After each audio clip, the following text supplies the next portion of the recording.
Everyone, I hope you are doing well. Today we will talk about how to fix or how to solve the problem of too many attempts to try again later on Pixiv. You will click on settings. You will click on apps, default apps, app settings. You will search for Pixiv app.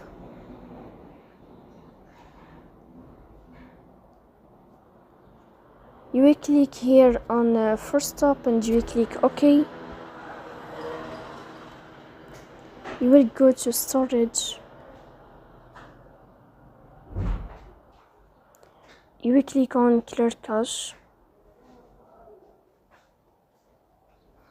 In the end, you will turn off your phone and you will wait a moment to restart your phone again to fix that problem.